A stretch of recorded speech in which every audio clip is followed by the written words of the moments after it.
Hello and welcome to the Tea Party Hardy channel. Michigan school fires popular teacher for saying Trump is our president. Wow, cancel culture is coming for you. It's not going to be fun. He's an apolitical teacher, it says. It says that he taught AP history, and some of the students complained that he wasn't political enough because they couldn't figure out what was going on, that he always wanted to do it down the middle, which I personally don't believe because I've read the AP history book, and it's filled with nothing but politics. And if you teach it as it is, you're not teaching history right down the middle. The things it says about John Adams is despicable, minimally what it says about John Adams. So anyways, he sent out a tweet saying that Trump is our president, and they dragged him in before the Human Resources Board. Human Resources. Wouldn't that mean that if the humans, you're a slave trader? Human Resources, yeah. Let's see, I was required to meet with Human Resources, the superintendent, and my principal on July 10th. They initially took my statement on why I tweeted those tweets. How dare you say Trump is president? And they told me they would have a decision about my future employment in the upcoming days. When they completed the meeting, I was told I had the option to either be fired or resign. Nice. God bless America. They don't live in America. And if they win, no, they won that one. If they keep winning, then it's not America. This doesn't happen in America. I don't know what country. They need a new name for the country because these kind of actions don't happen in America. It's ridiculous that you point out who the president is.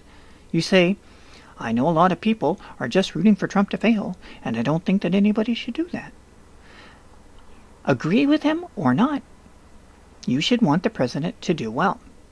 I apologize that my tweet brought so much negative attention, but I'm not sorry for what I said.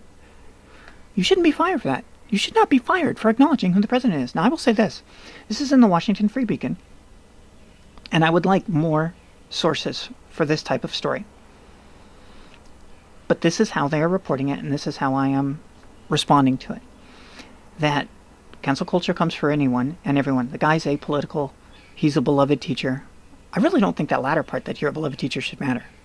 You can be the biggest jerk in the world as long as you do your job well. You know? There are, especially in the teaching community, where if they find out you're a conservative, they do this. So, no, it shouldn't be based on how likable you are. It should be based on, are you able to transfer the information? But of course, we don't live in an area of transferring the information. We live in an area of indoctrination. If they were simply educating, which means taking the information from one source to another, and then saying, now you know that, you are educated, go do something with it. Or don't. That's education. Indoctrination is you force them to accept one angle of the information, and they're not allowed to reject it. That's indoctrination. This is what happened. Believe it. Education. This is what happened. Go do some more research. Find out if it's different. Keep learning if you want. See the difference? It's kind of huge. Okay? So, cancel culture came for him. He got canned for that. And good luck finding another job in teaching. Now that they know he supports Trump, might as well have a Confederate flag tattooed on his forehead. And you know, it was funny. I heard the other day they were talking about, it was on the Sunday shows, and they said, oh, the Confederate flag, because Trump had said something about the Confederate flag. And they're like, oh, no, we only have one flag. And I'm like, yeah, and the NBA and the NFL is kneeling against it. So we don't even really have that one flag, do we? So you got rid of the Confederate flag, and everybody's like, yay, cheer, cheer, cheer. Okay, got rid of Dukes of Hazzard because it was on the General Lee. Oh my God, it was named General Lee. Okay, and then they say we only have one flag. No, we don't. Not according to the NFL and the NBA. Oh, and let's not forget, Major League Baseball did it. The Giants did it a couple of days ago. So we don't even have one flag. This is not America. America does have a flag. And America looks at the Confederacy and goes, we won. Taking down the statues, renaming the bases. It's like, guys, you're erasing the fact that we won. If you won, you're not afraid of the other side. You beat them. You're like, yeah, that's the Confederates. We whipped them.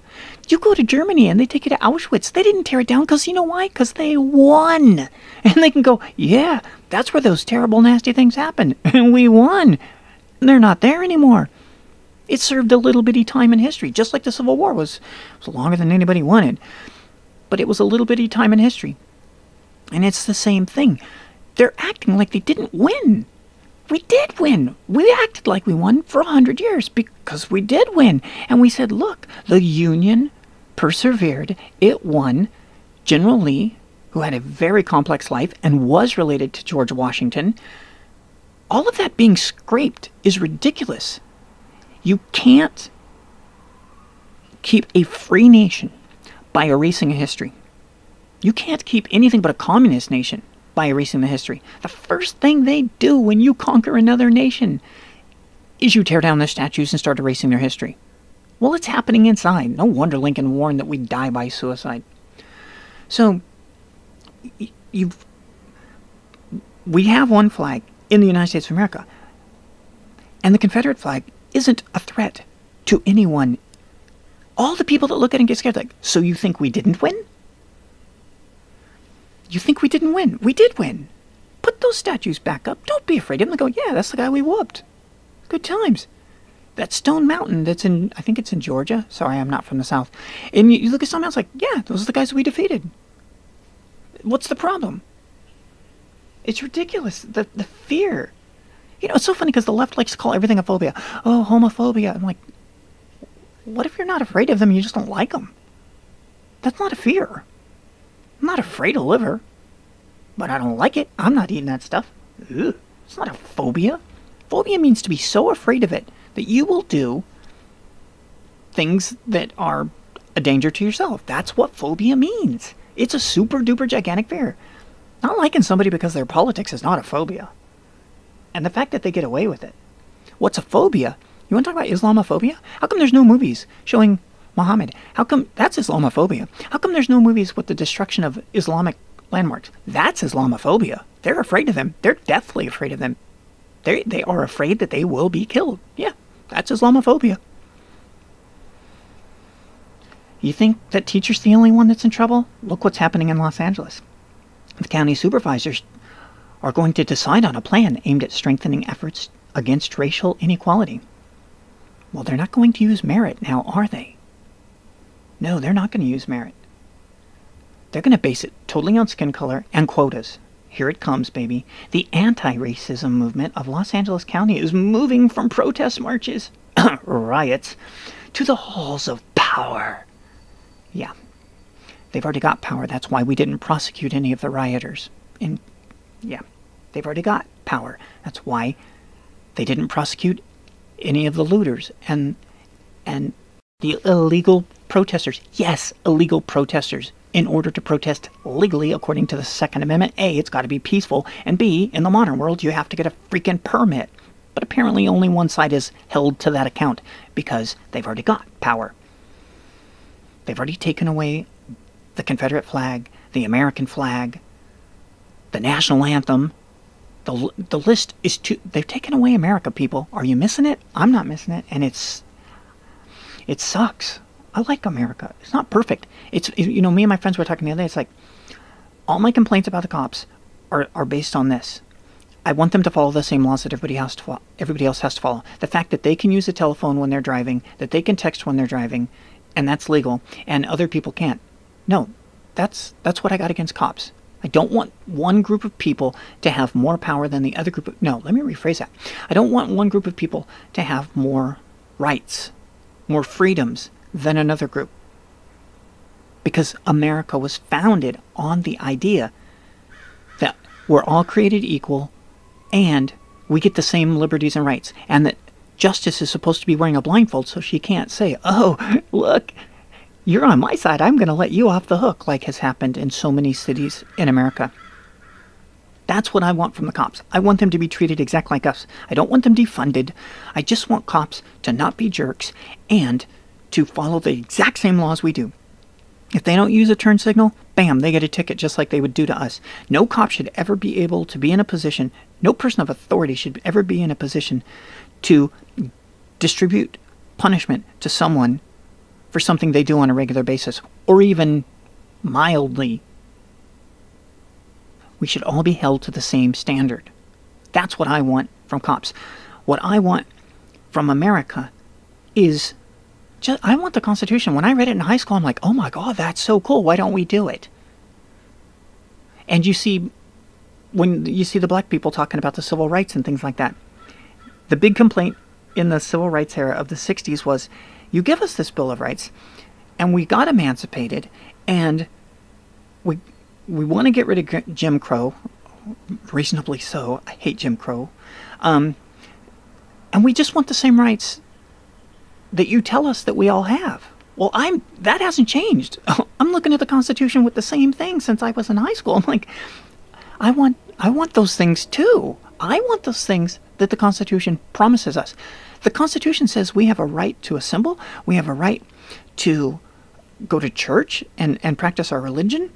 And we're not allowed to do either of those under the current world. I want the promises of the Constitution. Black people in the 60s wanted the rights of the Constitution. Not only did they get it, but with the Civil Rights Law, there were two, Part 1 and Part 2. Then they got protected classes, which is hilarious. How do you have protected classes and equal justice under the law? Which is why it's never gone to the Supreme Court, because well, Justice Roberts is there. He goes, oh, it's just cuz. Or Cusick? No, whatever. The other one. It's like, they just write it now. The conservatives just write it now. They're just as good as the lefties. Like, oh, we'll just write that in for you. No problem. What? So that's LA. And finally, when you have LA obsessed with black and white, black and white, black and white, and the news obsessed with black and white, black and white, black and white, then you notice this. Little noticed, Filipino Americans in California are dying of the cootie at an alarming rate. Well, of course it's little noticed, because all you talk about is black people and white people. And in that order. Yes, there are other people out there. Wakey, wakey, eggs and bakey, no surprise.